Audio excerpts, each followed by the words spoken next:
Comrades, brothers and sisters,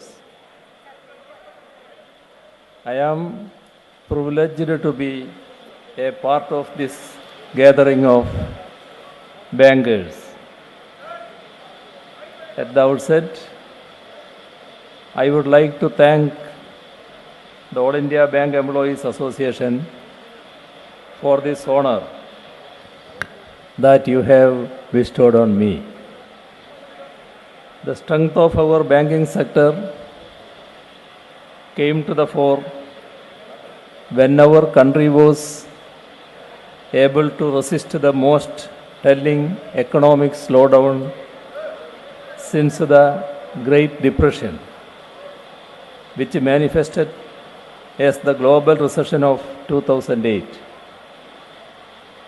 It was the insulation and protection accorded to our banks through the nationalization process, which was carried out in 1969 and 1980, that helped us resist such a tumultuous economic situation.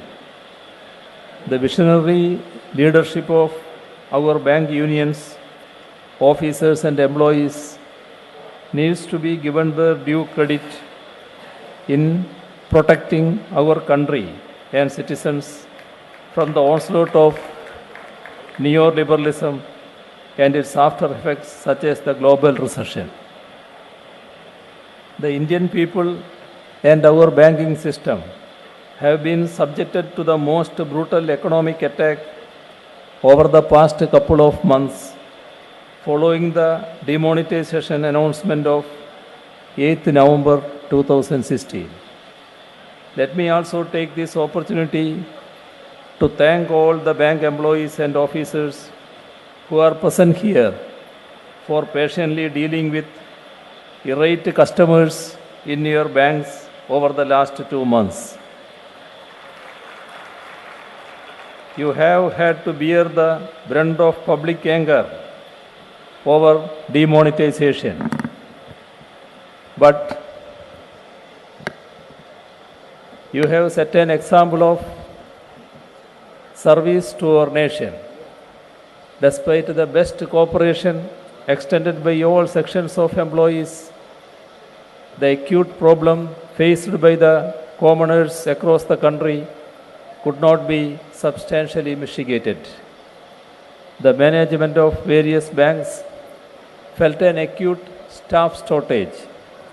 For the bulk of these past 2 months since demonetization, the various jobs and functions of commercial banks have severely been pruned, and the overall functioning have only remained confined to deposit and exchange of old currency notes to the banking customers. Despite the obvious limitations, you have done an exemplary job of ensuring that the needy are provided with all possible assistance and, of course, the much needed currency, though limited in its availability. I salute you all. We live in strange times when the hard-earned reputation of our banks and trust of our public on our banking system are conspicuously eroded by those who are meant to protect it. The most disheartening part of it is the conscious effort to undermine the nationalized and cooperative banks for the benefit of vested interests. One notable effort was that the RBI repeatedly made public statements that adequate cash was being supplied to banks, when the reality was the contrary. These statements made the public feel that RBI was supplying cash to banks and that the bank staff were deliberately not extending payments. In fact, as the situation grew grim, the bank employees went on to say that the RBI should stop banking operations and shut down banks for 15 days till adequate money was available. The second was the absolute disdain for the cooperative sector of this country, the lifeline of rural India. As collateral damage of the Tughlaqian reform, the credit cooperatives in India were virtually forced to pull down their shutters. This is particularly so for the cooperatives in Kerala, which for the last 1 decade have been resisting the imposition of Vaidyanathan Committee recommendations. It may be remembered that the credit cooperatives in Kerala have been the strongest in India, with crores of accounts and more than rupees 1.2 lakh crore in deposits in primary agricultural credit societies alone. It may be noted that the deposits in commercial banks in Kerala would be only rupees 3.7 lakh crores. It accounts to more than 50% of the total cooperative deposits in the country. The cooperatives in Kerala have a tradition dating back to the Renaissance movement and are supported by powerful grassroots level movements rather than being mere bureaucratic appendages of state machinery. Cooperative banks across the country are known for offering the poor easy loans and deposits, and hence is their favorite financial institution. Restricting them to conduct business, as happened post demonetization, has had a major impact on their lives, particularly that of the farmers.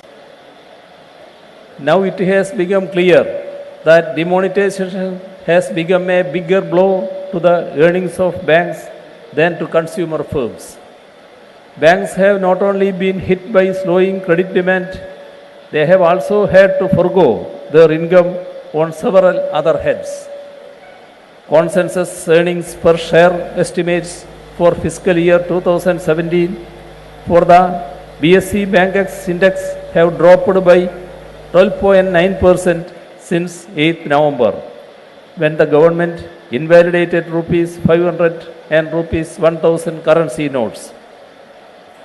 Reserve Bank of India data shows credit growth falling to 5.1% year on year by 23rd December, a sign of the economic disruption caused by the note ban.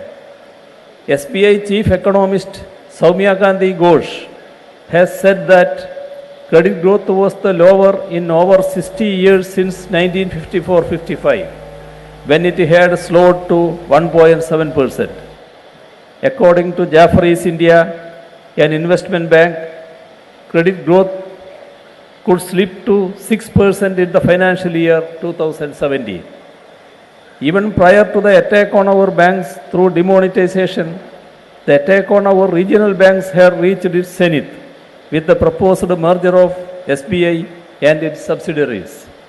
The merger approved by the SBI board in August 2016 is supposed to create a banking giant which will make it into one of the top 50 banks of the world. The Kerala Legislative Assembly passed a resolution against the merger in July, asking the Centre and Reserve Bank of India to withdraw the decision. Legislatures cutting across political affiliates voted for it, except for the lone Bharatiya Janata Party legislature in the House.